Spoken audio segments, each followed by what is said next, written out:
the sparkles in the sea.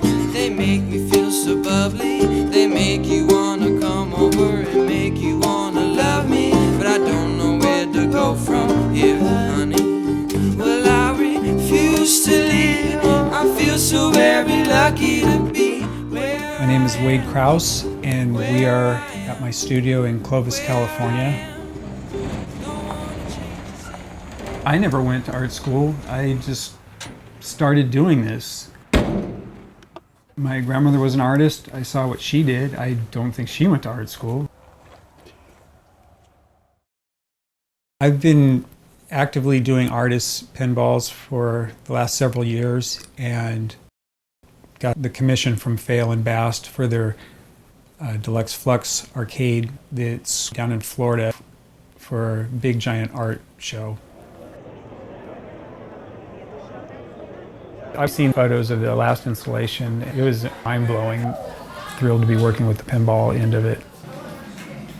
There's so much to consider on these. I mean, it's like there's the play field, there's the pop-ups, there's all the plastic bits around the outside, then there's the elastic bands, there's the targets. It's like kind of ongoing, detail-oriented kind of decision-making with these, and just trying to like pull everything together and make it something special.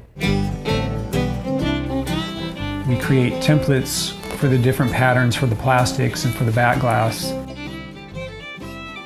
We get the files back digitally through email and then work on the separations, produce film for all the different screens, and every color is laid down one at a time.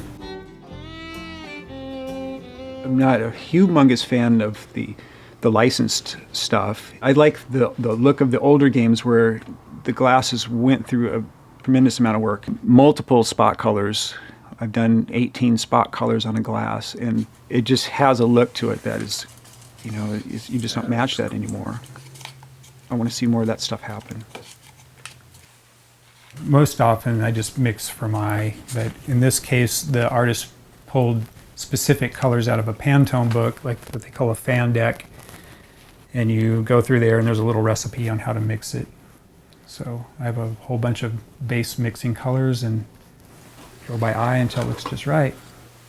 The hardest thing about this project really is the time crunch. We work all day to print for like 10 minutes. Every time you go through the process, there's the chance that something could go wrong. And when you're dealing with 12 or 13 colors, it's a good idea to do a minimum of, 6 to 8 glasses. You may only get 2 or 3 good ones.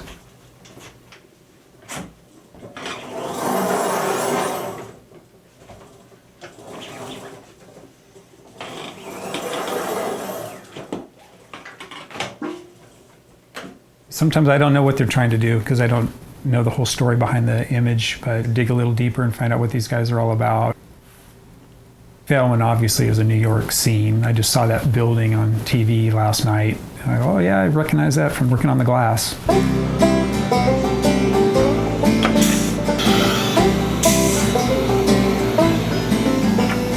This is a fine art print that it's going to be turned into a playfield once it goes back on the router.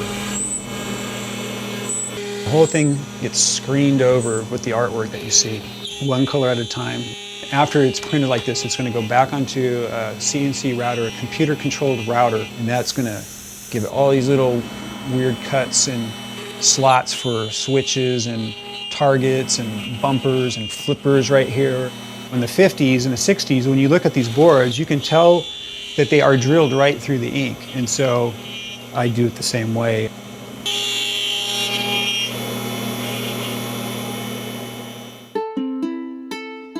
I really get a kick out of doing new stuff, creating new art, making games look like they've never looked before.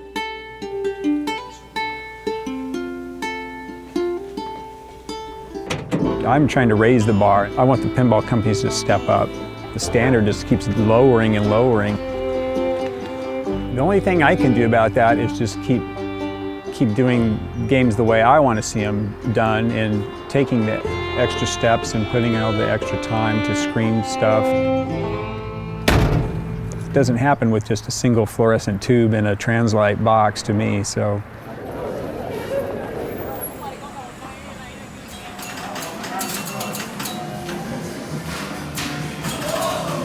you happy with how the games turned out? Amazing. We've fallen in love with them. I think they found a permanent spot in the studio.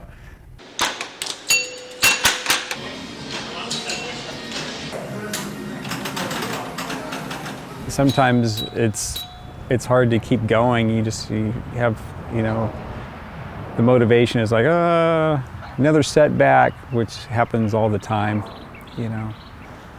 But in the end, you know, you really get what you put into it. You put a lot of time into something, it's going to come out cool.